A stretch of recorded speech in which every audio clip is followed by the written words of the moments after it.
Jordan-Hare skies, hotty-toddy down in Oxford, rebels rise, cowbells ringing in Starkville all night, Rocky Top singing in that Leland light, anchor down Vandy, black and gold pride, Gamecocks crowing in Columbia loud and wide.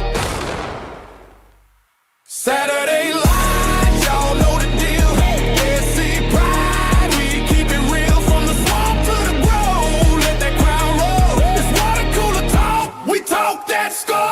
Saturday lights, y'all know the deal, SC pride, we keep it real from the swamp to the grove, let that crowd roll, it's water cooler talk, we talk that score. Gators in the swamp, chomping all day long. Saturday nights in Death Valley, that tiger strong.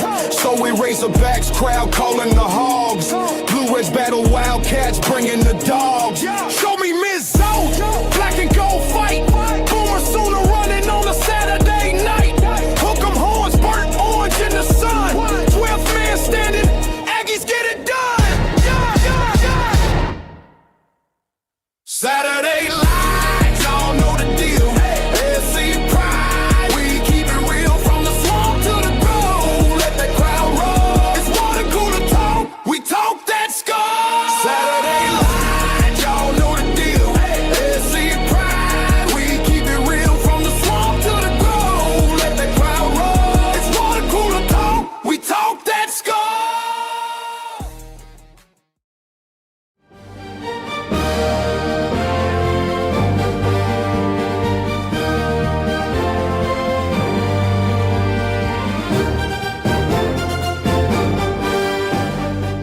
Welcome to this presentation of Water Cooler Talk Sports.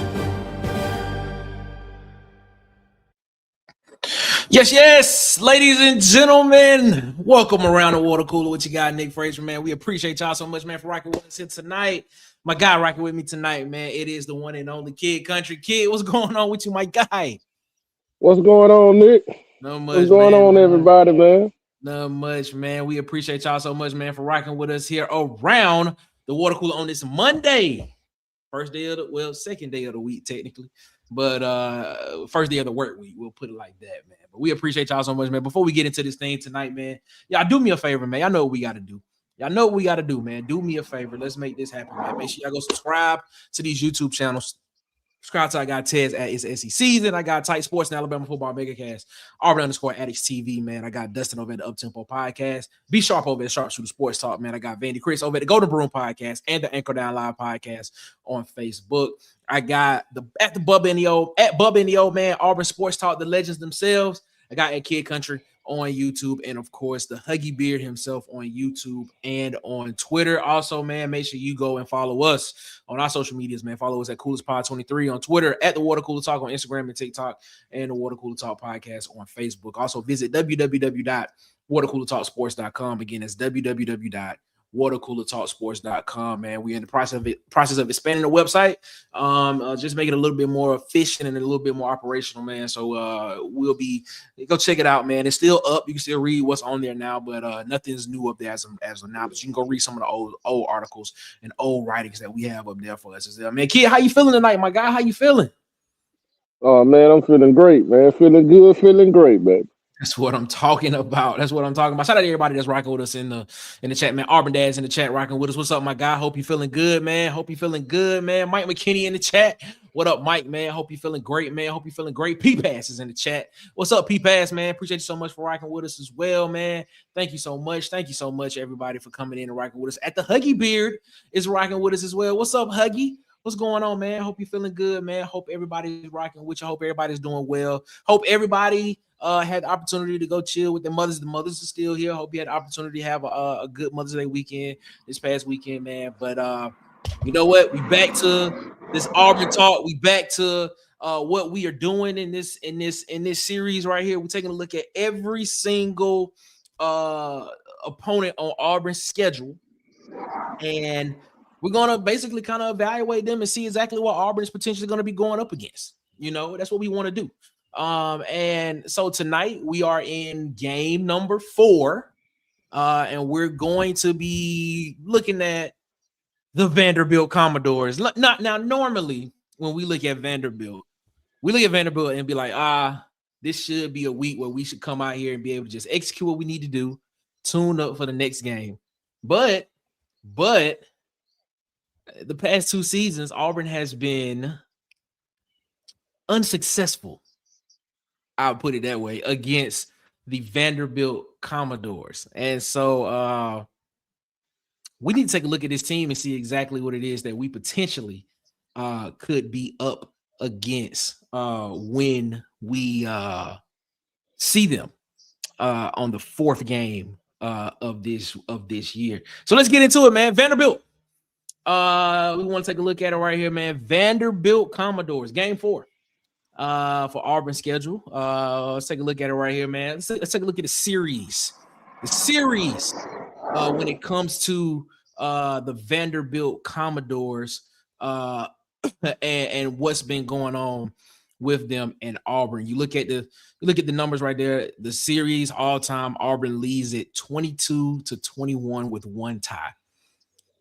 Auburn leads it by 1 win in the series of what Auburn has against Vanderbilt. The past 2 times, like we stated, the 25 season and 24 season, Vanderbilt has beat Auburn as well. As a matter of fact, that score for 24 is wrong, actually. I don't know why I put that there, but it is wrong. That should be like that should have been 14 to 6, if I'm not mistaken. But you get the point that Vanderbilt won the game, though. But then the other 2 seasons, 23 and 22, Auburn did get the victory there as well. When you look at that, man, let's take a look at the coaches. The coaches in this game for what Vanderbilt is going up against. Of course, Clark Lee is the head coach for the Vanderbilt Commodores. In this game, he's been there going on his 6th season. He's actually an alumni of Vanderbilt. He's low-key been kind of building this program from the bottom up. These past 2 seasons have probably been the best seasons of Vanderbilt Commodore football, and probably the past since James Franklin been there, I know for sure. But you know, they had a quarterback there by the name of Gabe, who was a very big part of that success. He came over there with the offensive coordinator Tim Beck and Jerry Kill from New Mexico State. Auburn fans are very familiar with New Mexico State, and Tim Beck and Jerry Kill were the guys that were head coach and offensive coordinators at New Mexico State. Came to Vanderbilt. They brought their quarterback along with them. First season there at Vanderbilt. Vanderbilt won 7 games, won a bowl game to get that 7th win. And then this past season, Vanderbilt won 10 games.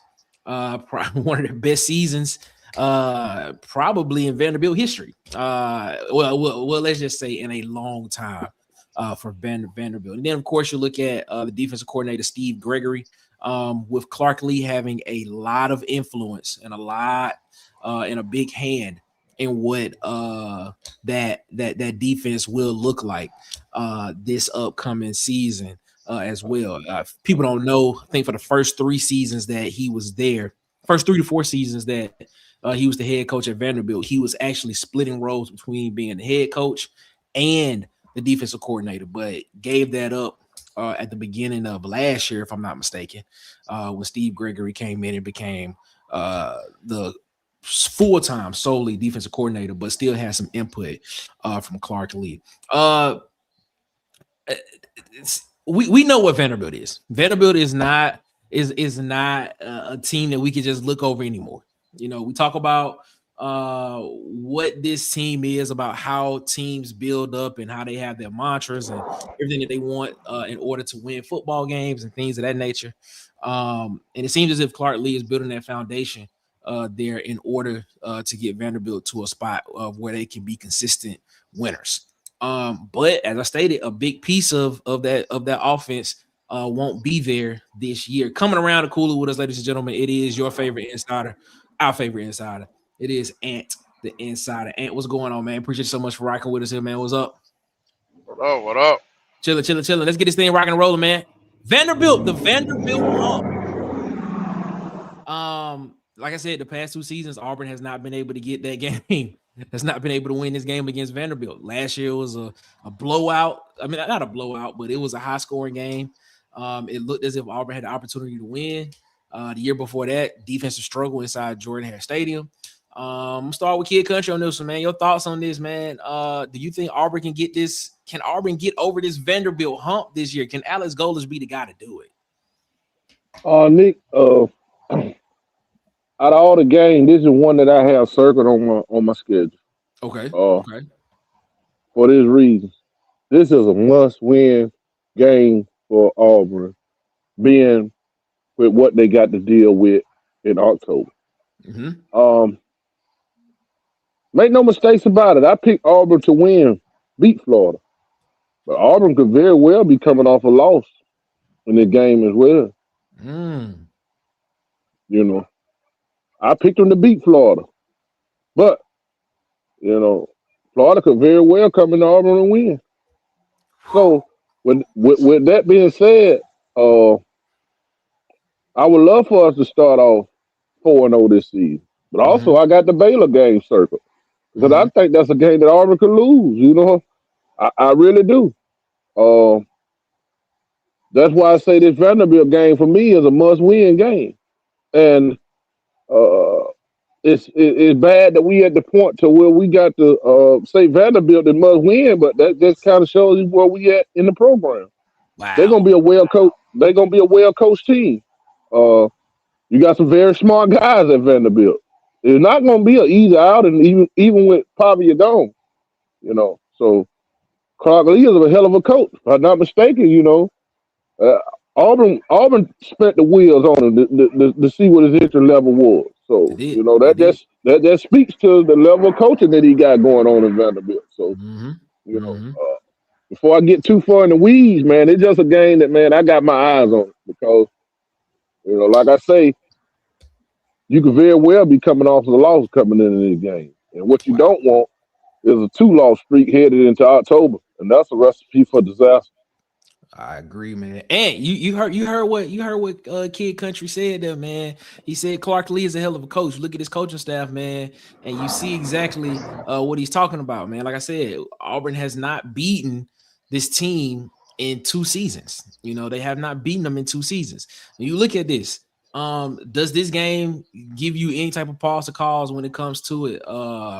With it being so early in the season and what Kid Country just said about this game being right before you get into that October, stretch of games where it could potentially be, you know, dangerous for Auburn. Your thoughts on that? On that? And like, is can Auburn get over? Can Alex Golesh and Auburn get over this Vanderbilt hump? Can they get over it? First, I want to say, Nick, I like your graphics. We got the little bulletins on the side now. We looking good. We looking good. Um, I agree with Edward to the point, but I don't. I see it as a trap game because you're coming off a Florida game and you got Tennessee the week after this. This could, I mean, you don't want to overlook Vandy, period. You can't overlook Vandy anymore. But with Tennessee right around the corner, this is a game you can't overlook and lose. Even if they are starting a freshman quarterback, they they've been coached very well. Clark Lee, he's earned his time at Vanderbilt, you know. So I would say it's very important to win this game. I don't know, must win. I could say yeah. I could see it, yeah. Cause I mean, like Edward said, you don't want to go into October with a 2-loss team, nor you really don't want to go in there with a loss. To be honest, Hmm. Hmm. Ladies and gentlemen, coming to us around the water cooler. It is around the cooler, ladies and gentlemen. It is your favorite Auburn fan, our favorite Auburn fan, everybody's favorite Auburn fan is Auburn Tez. Tez, how you feeling tonight, my guy? Man, well, honestly, not so good. A little under the weather, man. oh But man, I'm here. No, we can't oh have Tez. man, Man, Everybody reach to the screen right now and give Tez healing energy right now. Just reach your hand out to the screen and give Tez healing energy. We need to oh give him man, healing energy. Healing yeah, I energy. hope so. what is you? He got it. There it is. Tez, you know what this Drinking is, the man. ginger ale, This is the fourth game of the season. Vanderbilt comes to town. No Diego Pavia, but you do have Clark Lee. man. The Vanderbilt Hump. Can Alex Golesh and this Auburn football team, can they get over the Vanderbilt Hump? Yeah, I think they can get over the hump. They better get over the hump, rather. Is Okay. how I want to frame it. They better get over the hump because this is not going to be a very good Vanderbilt team. I'm just saying. It is not. If we don't beat them, it's going to look bad because everybody else is going to beat the leather off of them. A offensive lineman coming into the year, freshman quarterback, spells no offense whatsoever. I expect them to take a full step back. And if we can't beat Vanderbilt in week 4 of the season, man, it's going to be bad because I don't think that they're going to win very many games. I don't want to be one of the teams that Vanderbilt beats this year. You know, this may be a 5-win team. I don't want to be one of those 5. Yeah, we definitely need to get over. Can we get over the Vanderbilt hump? Yes. Do we need to get over the Vanderbilt hump? Absolutely. I don't think this is a game that we can afford to lose. I like it, man. You mentioned something about this team being a bad team. If Auburn does go into this game and win, and this is the question for all of you, but I'm gonna start with Kid Country on this one. How encouraged are you? Because from the way it sounded, from the way it sounded from you, Kid, you said that Auburn could potentially be coming off of a loss going into this game. Very well could be. And then before going into that October slate, this could be a dangerous game. If Auburn does not go out here and what Ted just said, this is going to be this from all aspects of what we're reading about this Vanderbilt team. This is not a very good team overall, from depth wise and everything. They have some guys on the team that are impact guys, but depth wise, it's not a good team. They'll be coached well. Yeah, they'll be coached well. They'll be coached. They'll play hard. They will play hard.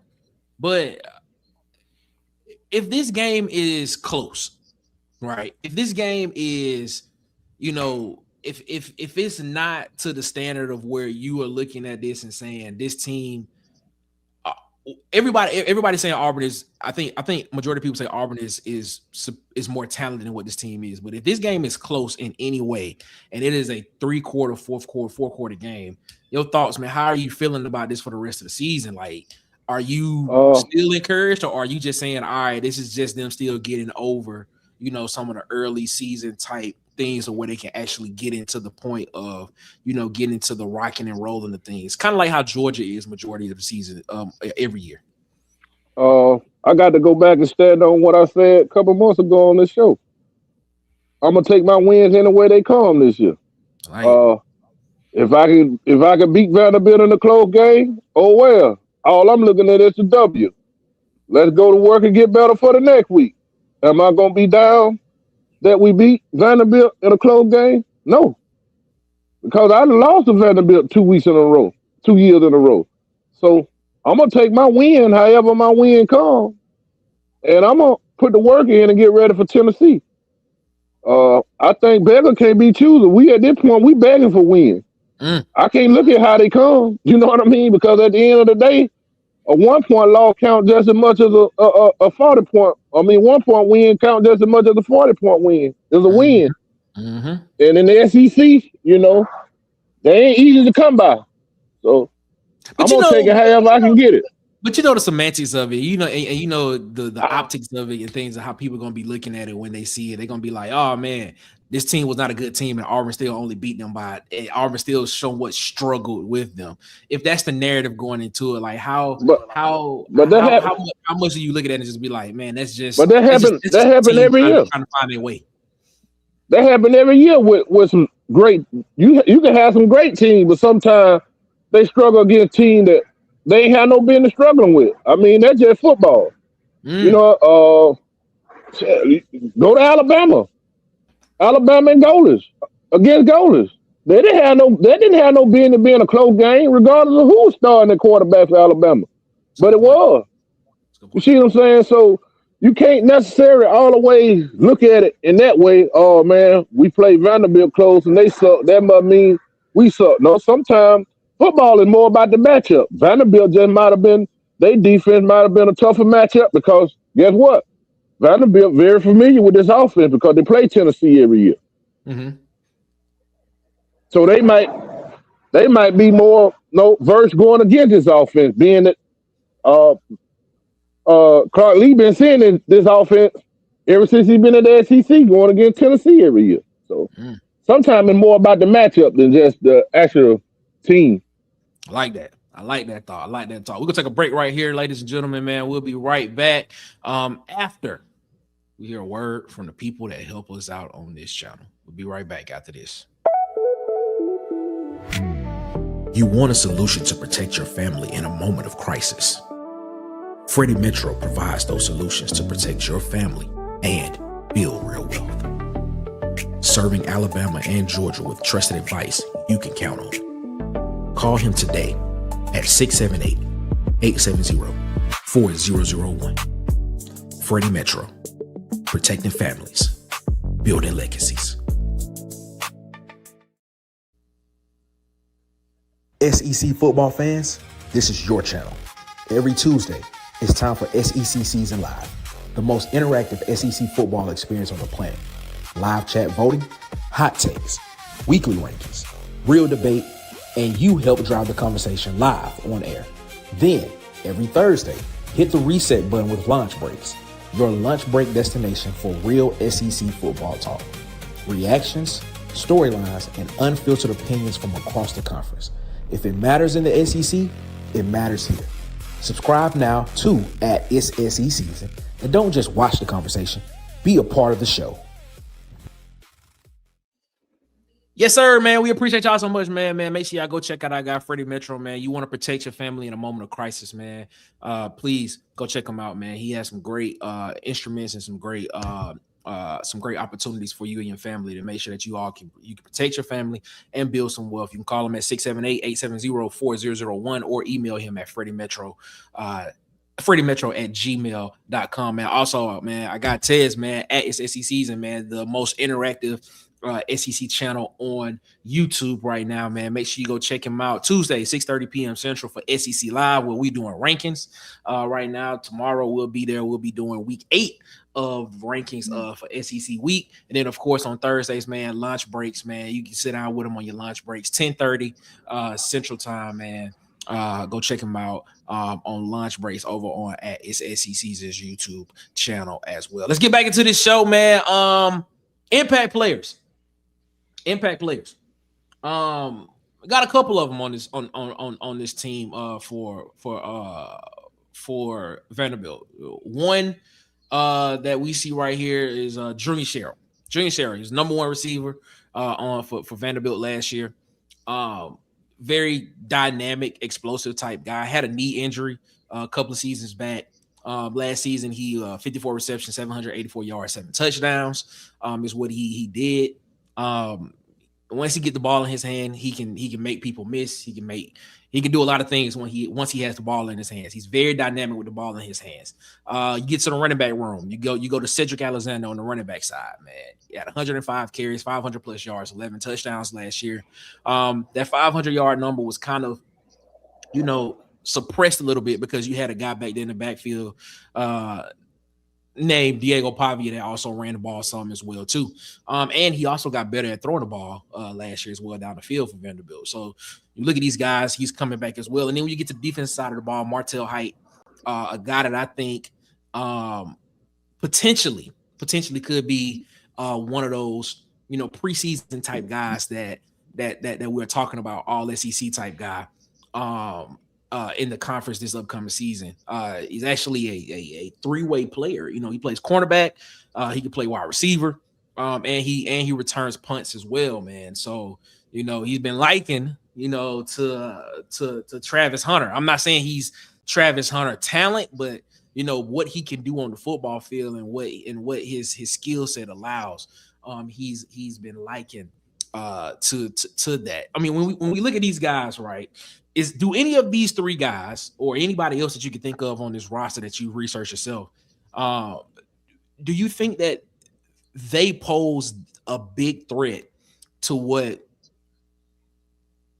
to coming into Jordan-Hare Stadium and beating Auburn, even though the depth and the talent on that Vanderbilt team is not up to par to what we think to what we see and think it could be when it comes to them playing Auburn in this game? Start with Tez on that. What you think?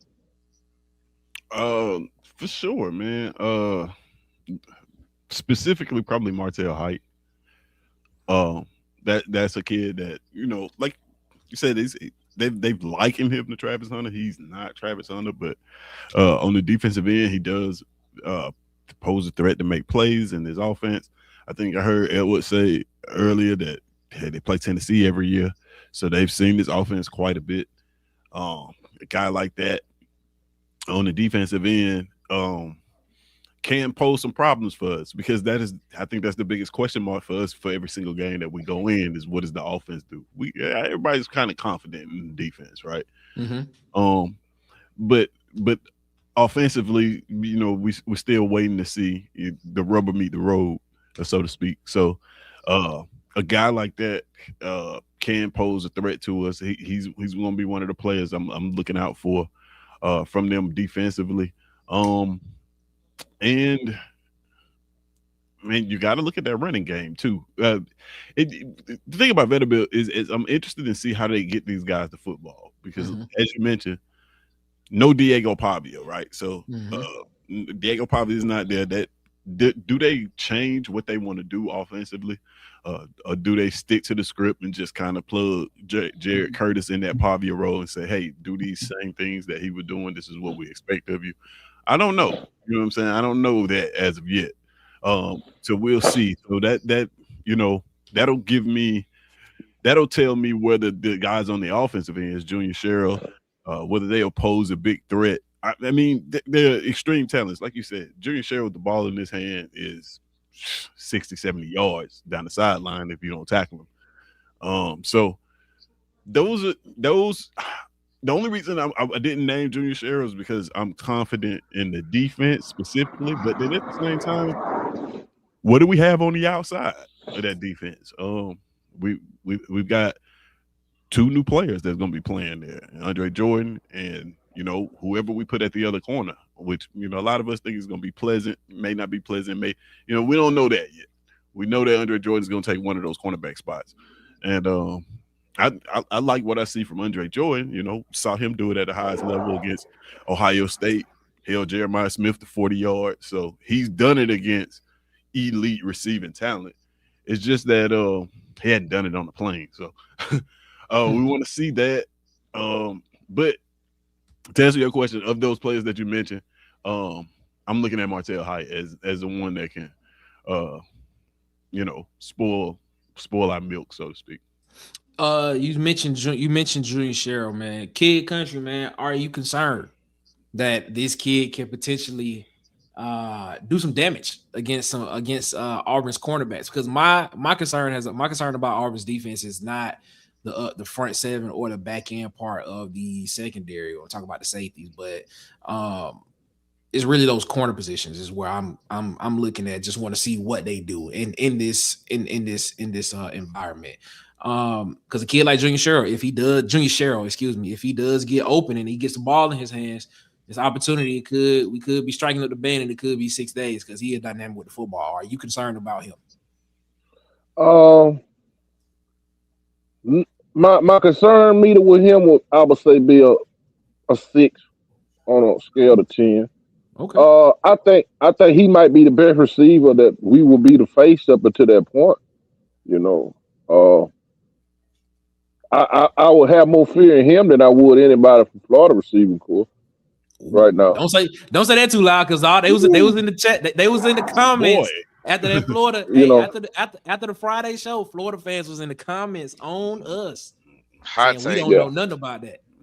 I Hot mean, take. Junior Sheriff, the football player, like you say, yes. and he just not a one trick pony. I mean, you can get him quick screen. He can beat you vertical. He can do a lot of different things. So I mean, yeah, I'm concerned, but I feel like we can hold up on the back end against them. You know, because the thing with them, you're gonna be starting a freshman quarterback. You know, he's supremely talented, 5-star kid, but Mm, he hadn't seen an environment like Jordan-Hare Stadium. man. Much like I was saying about Florida quarterbacks up until that point, they won't be in face an environment like that. So can the quarterback get in the ball? You know, or is he showing those jitters? But Mm. if you let Junior Sheriff get behind your secondary, yeah, you gonna pay for it, and he capable of getting behind you. So We've been talking about it, and I'm gonna let Ant go on this one first. Uh Vanderbilt's gonna be starting a true freshman quarterback, 5-star quarterback, from Nashville. But these are the guys that are in the room, projected to be in the room behind him. Blake Berlowitz, Jack Elliott with Muschamp. But a lot has been put on the shoulder of this kid, Jared Curtis, to come in and pick up. I don't want to say pick up where Pavia left off. I think Pavia just kind of elevated this program to a place that, a lot of people look at Vanderbilt differently now. Um, and the story behind Jared Curtis, committed to Georgia, ended up flipping his commitment from Georgia to Vanderbilt. It's a lot of pressure on this kid to come in and play and be. I don't know if the pressure is on him to come in and be great right away, because a lot of people feel as if he is that type of guy to come in and be a program changer. But I'm gonna say this, and we could the season for Vanderbilt could hinge on the arm of Jared Curtis. Jared Curtis could either be the biggest, could have one of the worst freshman campaigns, or he could come out here and show people what it's going to look like at Vanderbilt for the next 3 to 4 seasons. Your thoughts on Jared Curtis, Ant, before we move on? I mean, I agree with what you just said. It's all on him. Do I think he'll be ready? No, because this is early in the season, and I'm kind of glad we caught him at this time. Mm-hmm. I think later on in the season, he'll show that 5-star potential in some games and probably lead them to a win or two. But the difference in you facing Auburn this year than last year, DJ get to focus on the defense. And you starting a freshman quarterback that ain't seen the exotic blitzes like that could spell trouble. Mm-hmm. Mm-hmm. So right now, as far as Auburn game, I wouldn't be worried about him. But if it was later, yeah, he probably would be a little problem. I want to look at Vanderbilt's schedule real quick. You look at his schedule, the 3 games that played before Auburn: Austin P, Delaware, NC State, all at home. First game will be on the road at Auburn. Tez, Jared Curtis goes out here, and let's just say he plays super duper well against those 3 opponents.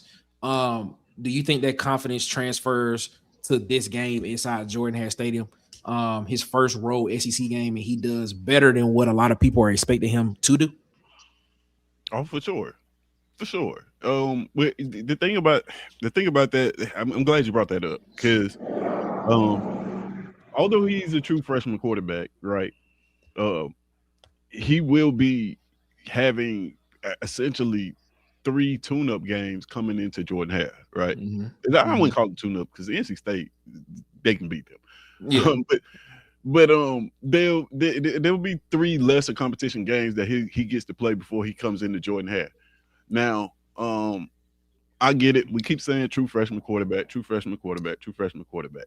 I understand that. I'm more concerned about this. What gives me a little bit more pause about Jared Curtis in that situation is the fact that the offensive line is not going to be what it was last year, and that they're going to be a bit depleted. The combination of that with the true freshman quarterback is what gives me pause. I'm not because if y'all heard me before, I'm not big on that narrative that you shouldn't start a true freshman quarterback, right? Or that true freshman quarterbacks are going to start. We shouldn't be either because we had Bo Nix, right? Bo Nix went 9-3 in the SEC. You can go down the list. I know it's a narrative, but at the same time, you look at what Caleb Williams, true freshman quarterback, NFL now. Jalen Hurts didn't start the first game, but might as well say true freshman quarterback started in the SEC. Super Bowl. Lamar Jackson, Jared Goff, Trevor Lawrence, Jaden Daniels. So you can be a true freshman quarterback and be really, really good. So don't get it twisted. Like this kid, if he's talented enough, he can come in here in that game for and beat us. You know, he can be the second coming of whoever they want him to be. I'm not gonna say Diego Pavia because I don't think that's how they'll use him, but I'm just saying, like, let's not get caught up on the fact that he's a young kid because young kids come in this league and they beat people all the time. It happens all the time. So, and you got a young kid who's going to be, it's not going to be his first rodeo. It's not going to be his first game, right? It's going to be his first time in a raucous environment like Jordan-Hare, sure, right? But he's also playing the team that he just watched the team that he's playing for beat last year, 2 years in a row. You know what I'm saying? That's going to be bulletin board material coming into this game. In fact, it's probably going to be bulletin board material. It's probably bulletin board material now. It's like, guys, we got NC State, then we got to travel to Jordan-Hare. We beat them 2 years in a row. We don't want let's make sure that happens again. So, yeah, that definitely gives him an advantage. It gives you a couple games to work the kinks out, get the details straight. By the time they come to Jordan-Hare, they're ironically, because like Mick says, by week 4, your offense is going to be who your offense is. That game's week 4. They got those 3 tune-up games beforehand. Listen, that it's going to be what Vanderbilt football is going to be when they come into Jordan-Hare. So, yeah, that's definitely something that I think it is advantage. You know, just having those games before you come and play us. And guys, like I said, man, don't get it twisted, man. True freshman quarterback. There's a couple of them in the NFL right now. A couple of them with Super Bowls. So let's not just fall for narratives because that's just the narrative, and it sounds cool to say. I like that, man. We're gonna take a break right here, man. We'll be right back after this from the people that rock with us on this channel. Hey, you listening? If you're trying to eat like a champ today, you already know where you gotta go. Adelines by Chef Country. Smoked ribs, real flavor, no shortcuts. Yeah, they do it right. Tap in right now. Call them at 334-498-2325 or slide through at 2371 Highway 14 in Otagoville, Alabama. Adelines, your official pregame meal.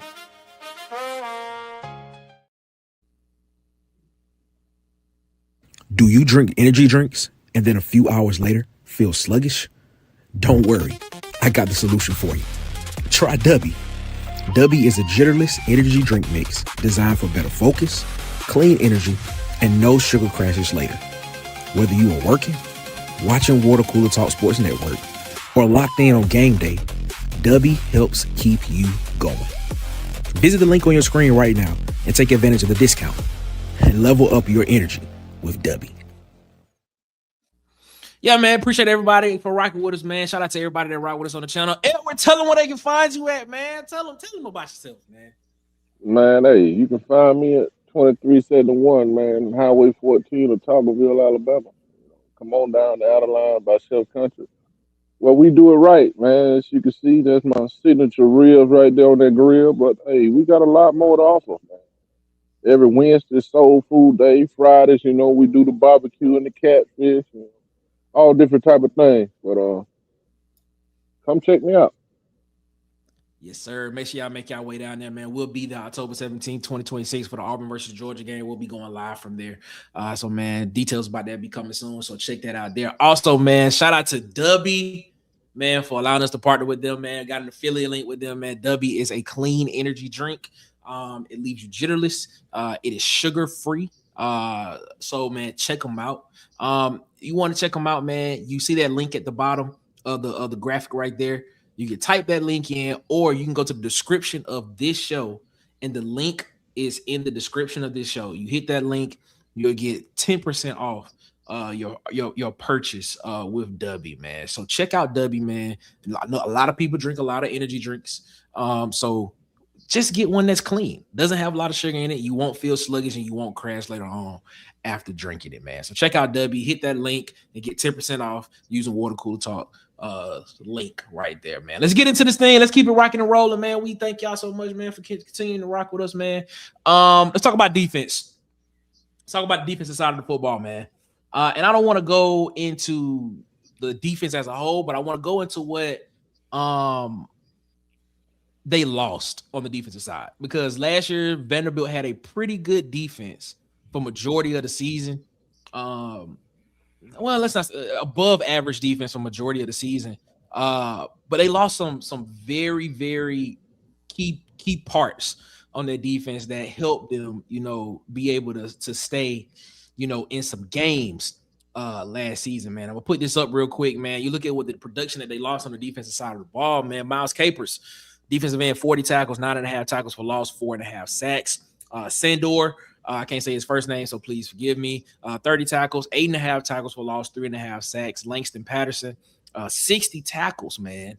And he was a multi-year captain. And you look at that number, 212 career tackles as in that uniform there. And then Randall Fontenette, who transferred to Colorado, the guy that I was pretty high on last year before the season started, 52 tackles, 1 interception as well last year, man. I got some defensive guys that they lost in the portal, and some guys that they lost to just graduation and out of eligibility.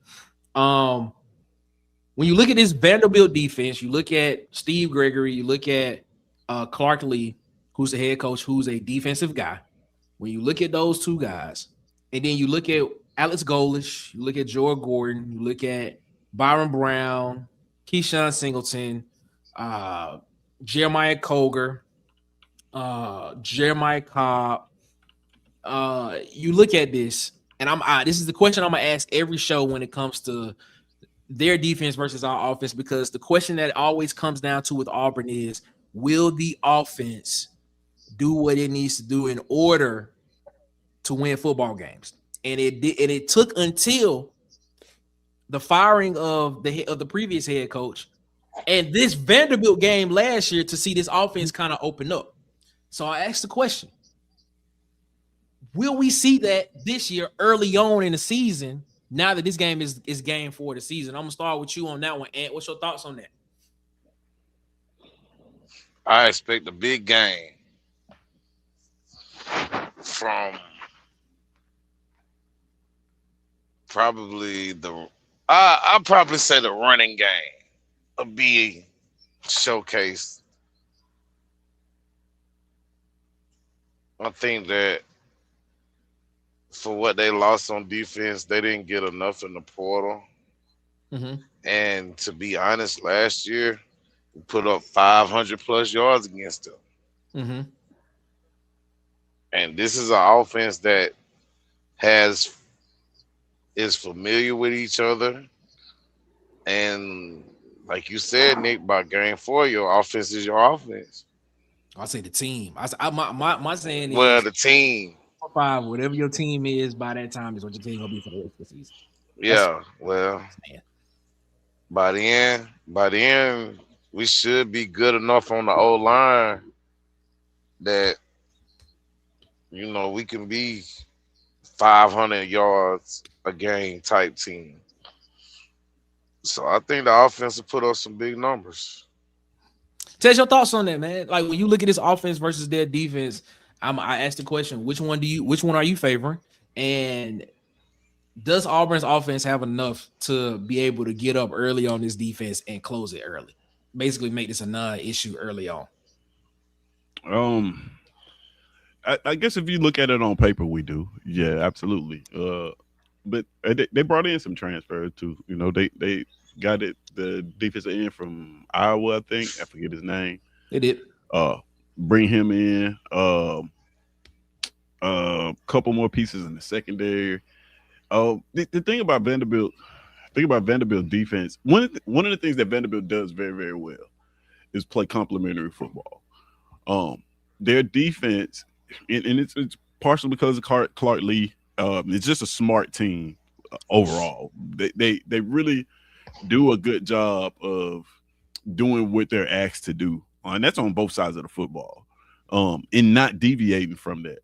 So when I look at that, it tells me that offensively, if their offense looks like the Vanderbilt offense of old, then that defense will be playing accordingly. They'll play that bend but don't break style. And if they not, I would like think about what their defense. How can I explain this? So if you look at the Vanderbilt Auburn game, right? Mm-hmm. Not only did the offense play us differently, but the defense did as well. Okay. Because the offense was airing out the football. They weren't playing the brand of Vanderbilt football that we had seen all year. Defensively, they brought more pressure. They took more risk, tried to create more turnovers. Like that, it morphed because of how they were playing offense. So for that reason, like I think that this defense is still going to be. These are very disciplined, well coached players, right? They recruit within their system. So although they lost a lot of talent, I can guarantee that the talent that they brought in are guys that they know can operate within what they want to do, right? So I'm not necessarily looking at this as a depleted defense and we should run all over them type of deal. I think they'll field a solid defense, very very well coached defense. But like you said, on paper, offensively, we should be able to, you look at the names, you look at the productions, we should be able to dominate this team. But I think that's what it was said earlier. Like that's just not how football works, right? You just can't look at it and say that. Like you have to actually play these games, and I just don't think that they're not gonna put their defense in the position where their defense has to essentially go out and win this game alone, right? They're not going to leave them out here on this island for our offense just to run up and down the field on them. That's just not what Vanderbilt football under Clark Lee has been. I don't expect it to be that now, just because they lost a few players, namely Pavia and the players you put up on the defensive end. They're going to play complementary football. However it goes, they're going to play complementary football, and they're going to be well coached and execute to the best of their ability to do so. So, yeah, on paper, yes, but theoretically in the game, I don't see us just, I don't see them putting their defense. I don't see them doing their defense how our offense did our defense last year, where you have to depend on that talent to actually make these plays out here and keep us in games. You know what I'm saying? Just hang them out to dry like that. I don't think that that's going to happen. Tweetstuff asked a question about is Kill still with Vanderbilt? Yes, Jerry Kill is still at Vanderbilt. Yeah. Tim Beck is still there as well too. So to your point about playing complementary football, and structuring offenses around what is best for their quarterback, Jerry Kill and Tim Beck does that very very well. Which is why to what you just said, I do believe that you see them put Jared Curtis in the best of positions to give them the best opportunity to win on the offensive side of the football. Edward, is this a game where Byron Brown goes off on this defense? Byron Brown 6'5", 6'4", 6'5", 6'6", whichever on whatever day you want to pick. Is this the type of game where he can potentially come in and kind of just solidify himself and show people exactly what it can be, and what he could potentially look like against competition later on in the season? Does he dominate this game? Well, you read my mind because I think that's exactly what will happen this game. I think Byron Brown gonna struggle the week before. I don't look for him to have a good game against Florida. I think this gonna be his coming out party to the SEC. I don't look for Byron Brown to put up big numbers against Baylor. I'm just being real with you. I think this is the game to where he establishes himself and takes a hold to this offense. I look for them to run the football. Golesh has come out and said he want to run the piss out of the football. If you can't run the football against Vanderbilt, that's not a good sign. I think back to 2 years ago, when Hugh Freeze started the press conference. And then when I knew, I would have fired him after this press conference when he said this. Okay. Well, I wanted to run the ball, but Vandy, they was lined up in a bear front. Well, they run. That don't mean I can't run the ball because they line up in a bear front. That means I'm finna get some jet sweep action and get the ball to the outside. Or now I'm finna run outside zone. No, I'm not trying to run inside zone against a bear front, but it's still other ways that I'm a tall sweep. I think back to Kevin Steele defenses in Georgia back in the day. And boy, he would have them. He would have them. That's when he came out playing that bear front against Georgia and Bobo every year. But guess what? Late third quarter, fourth quarter, Bobo go to throwing that toss pitch, which Georgia is known for ever since Herschel Walker days. And that just eliminated that bear front that you run. Because now I'm getting the ball to the outside. So I think, this is a game to where we run the football. Jeremiah Cobb should have a big day. One of the other backs should have a big day. And we're going to take our deep shots and force their hands. Vandy should have to dedicate extra guys to the box to stop our running game. They should have to dedicate an extra guy to the box to stop this running game. And that's when you're going to see guys like Nimrod go over the top. So I think our offense will do well in this game, man. Bama was never the brand Saban was. Said, don't care about Kill being there. Auburn by 13. I hear what you're saying, but Jerry Kill and I know when I make this statement, people gonna be like, no, it wasn't Auburn, it was Hugh Freeze. Okay, you have somewhat of a point, but Hugh Freeze was the head coach at Auburn. Jerry Kill has beaten Auburn 3 years in a row. He beat him as the head coach at New Mexico State, and he's beat him as a special assistant at Vanderbilt as well. And Tim Beck was on that New Mexico State team as well. And when you look at this offense that Gordon and Golesh, kind of orchestrates and runs, I'm not saying it's the exact same thing that Hugh Freeze runs, but there are some similarities and some tendencies to it that could that when they look at it, they could be like, yeah, we know what they're gonna do, because it is widely known that Jerry Kill and those guys said they knew exactly what Auburn was going to do when they had the foot, when they was on offense, because of what the tendencies were with Hugh Freeze and what he did in his offense. And when you look at Hugh Freeze's offense and you look at what this Gordon offense does, I'm not saying it's similar, but if they do catch some tendencies to it, Jerry Kill has shown to be a guy that can exploit those tendencies and let the defensive side of the football know exactly what's coming, and they'll be prepared for it. We're gonna take a break right here, man. We're gonna take our final break.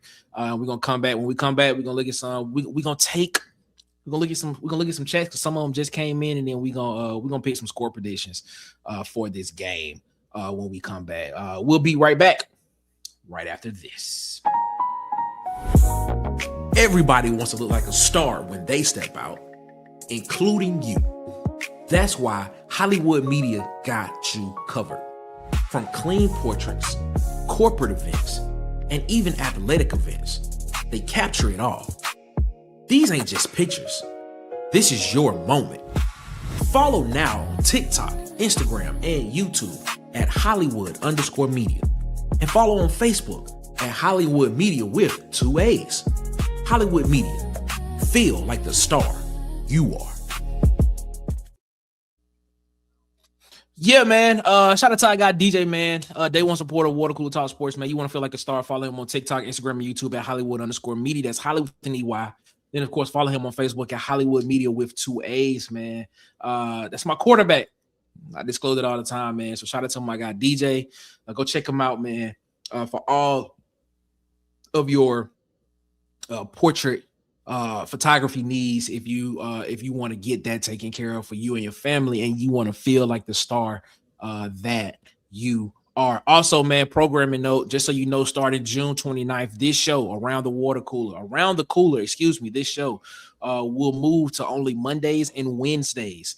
Starting June 29th, this show will move to only Mondays and Wednesdays, 8 p.m. Eastern, 7 p.m. Central, man. Around the Cooler will be moving to those days and times starting June 29th. And then, of course, the pregame playlist, ladies and gentlemen, a new morning experience is coming to your morning. A 2-hour morning show premieres June 29th, 2026, 9 a.m. Eastern, 8 a.m. Central, man. The pregame playlist, your morning, your sports, your playlist, man. We'll be talking culture. We'll be talking sports. We'll be talking music. We'll be playing music. Ladies and gentlemen, we're going to have a great time, man. I will be here with you Monday through Friday, 2 hours a day, 2 hours in the morning, man. We'll be getting your mornings kicked off right. Make us a part of your morning routine with the pregame playlist, a new morning experience here on Water Cooler Talk Sports Network. Your morning, your sports, your playlist premieres June 29th,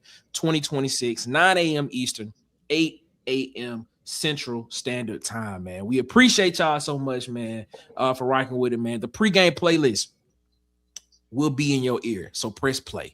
All right, let's get this thing rocking and rolling, man.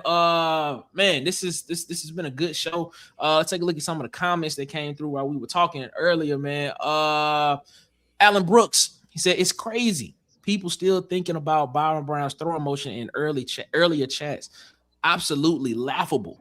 And people don't do research. Yeah, man, they was talking about it, but hey, as long as it gets to where it gets to, 3,000 yards passing, 1,000 yards rushing is all I gotta say. Bama was never the brand. Saban was. He said my coach said those past teams ain't got nothing to do with these teams. Hey, I agree with you there. I agree with you. I wholeheartedly agree with you. No pushback from me there. No pushback from me there. Except this. I just know Jerry Kill does a good job at picking up on tendencies. And hopefully this coaching staff has the ability to not have too many of those, man. I got Sweet Stuff for 256. He said Styles make fights. Vandy beat Bama by 1, but beat them in time of possession by 30 minutes. Like it. A quarter and a half. It's exactly what it is. Brad Brown in the chat. What's up, Brad, man? War Eagle to you, my guy. Hope you're feeling good. Hope you're feeling great, man. Alan Brooks said, man, Vandy could be a trap game, especially if we're undefeated. But it shouldn't be. LOL. Beat Vandy 100. I like it, man. I like it. Fellas, it's that time of the show where we pick our score predictions for this show. I'm going to start with Ant on this one. Ant, give me your score prediction for this show. Who wins?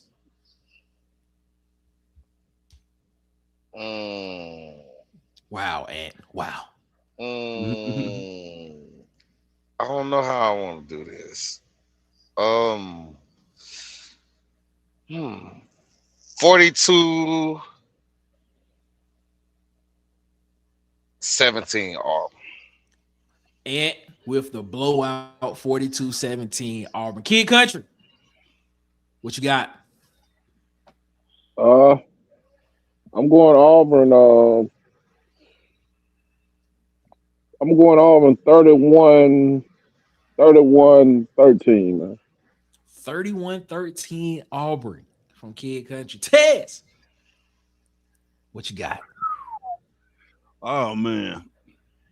I think Auburn comes out the gate, man, and just looks great.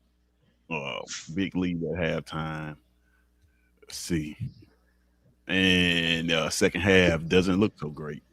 So I'm gonna go with a 35-21.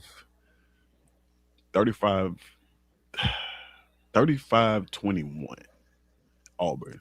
35-21 Auburn. Wow. That's okay. All right. This one, it's not hard for me to pick. I'm picking Auburn to win the game, but the score is hard for me to pick because I don't know what Jared Curtis is gonna look like.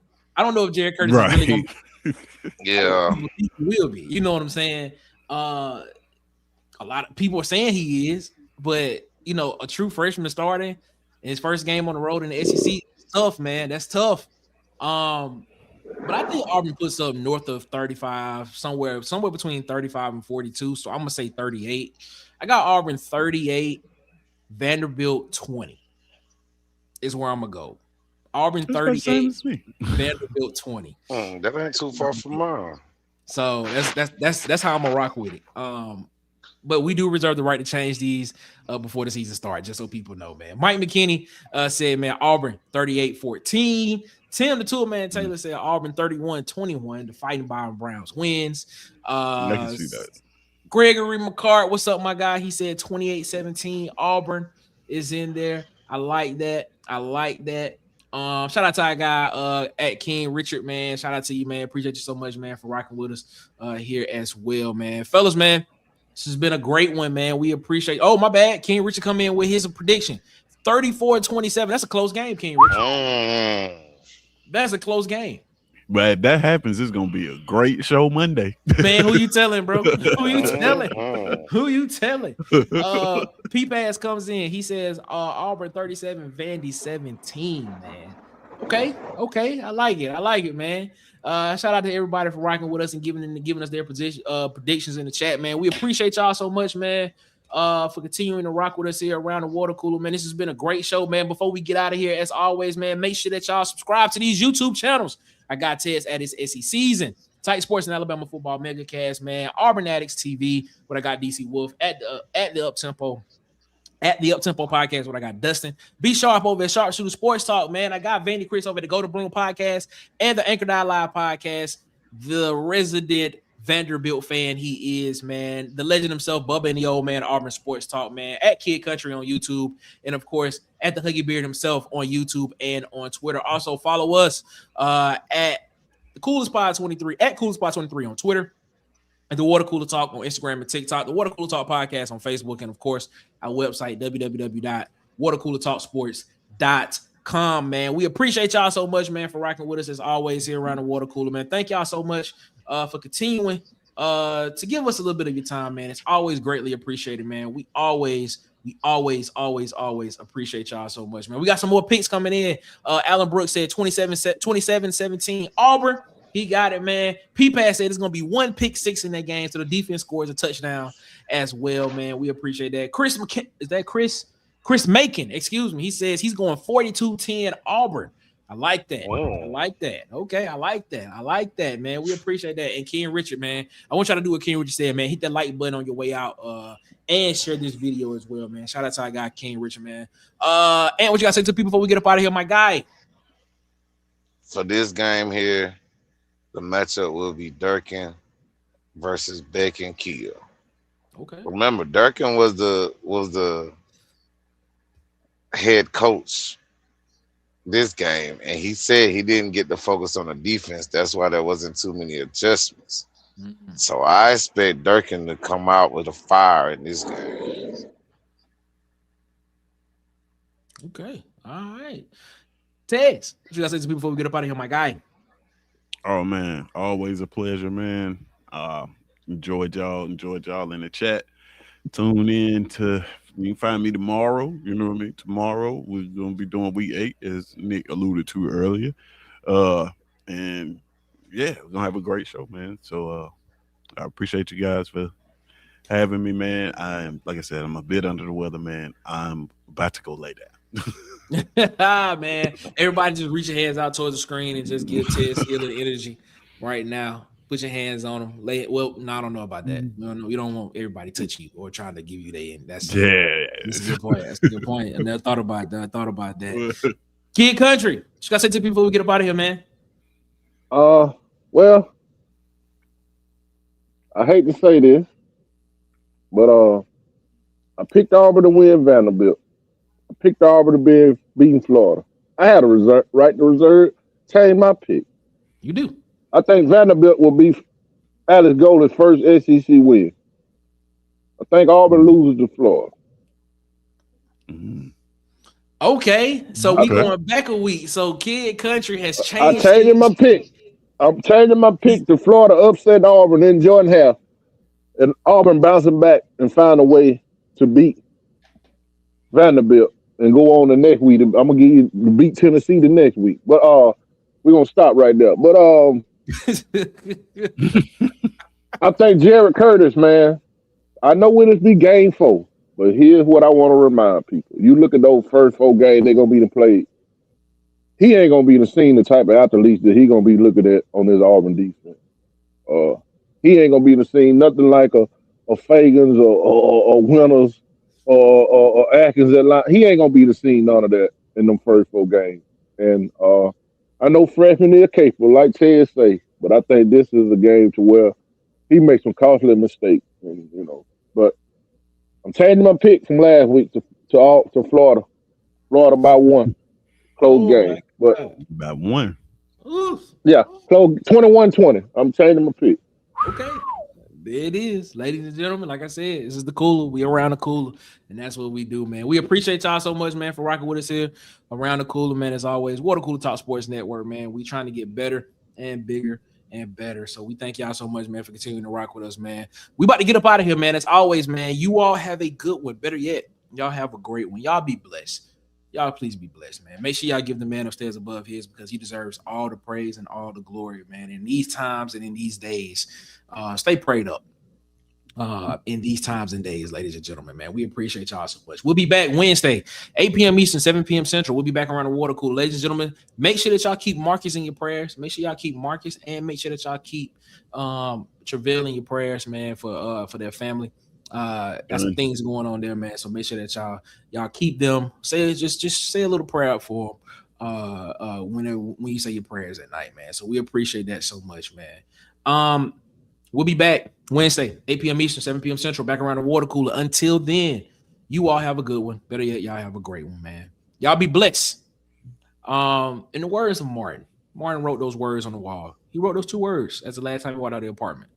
2 words were one love, man. We'll see y'all when we see you. Y'all be blessed. Y'all be easy. Y'all take care. We out, man.